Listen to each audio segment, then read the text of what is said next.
श्री शिवाय नमस्तुभ्यम, हर हर महादेव। दोस्तों, इस बार जो सावन का महीना है वो 4 जुलाई से 31 अगस्त तक रहेगा, यानी कि 2 महीने रहेगा श्रावण।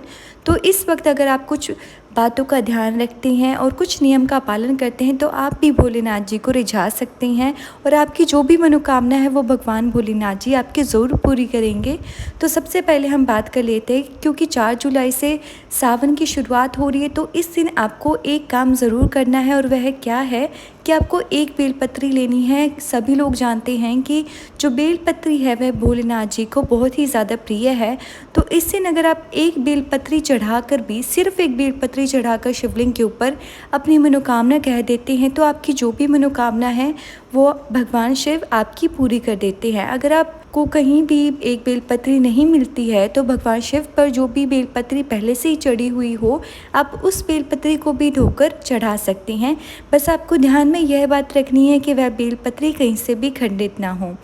और दोस्तों, दूसरी बात यह है कि जब आप सावन में भगवान शिव पर जब जल अर्पित करते हैं, शिवलिंग पर जल अर्पित करते हैं, तो अगर आप दोनों हाथों से यानी कि 2 लोटों से अगर आप जल अर्पित करेंगे शिव जी के ऊपर, शिवलिंग के ऊपर, तो इससे आपको दुगना जो फल है वो प्राप्त होगा। जो 1 लोटा आपका जल का है वह गंगा जल माना जाएगा। तो कहा जाता है कि दोनों हाथों से ही अगर आप भगवान शिव पर जल का अभिषेक करते हैं तो इससे आपकी बहुत सारे जो संकट हैं, आपको बहुत सारे आपके कष्ट हैं, उनसे आपको मुक्ति प्राप्त हो जाती है।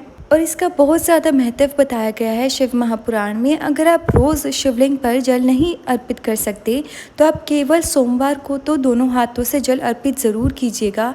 अगर आपकी कोई मनोकामना भी है तो आप 1 लोटे में दूध डालकर और 1 लोटे में आप जल डालकर और 5 बेलपत्री शिवलिंग पर समर्पित करके, और उसी बेलपत्री के ऊपर अगर आप दोनों हाथों से जल और दूध समर्पित करते हैं तो आपकी जो भी मनोकामना होती है वो आपकी मनोकामना भी पूरी हो जाती है।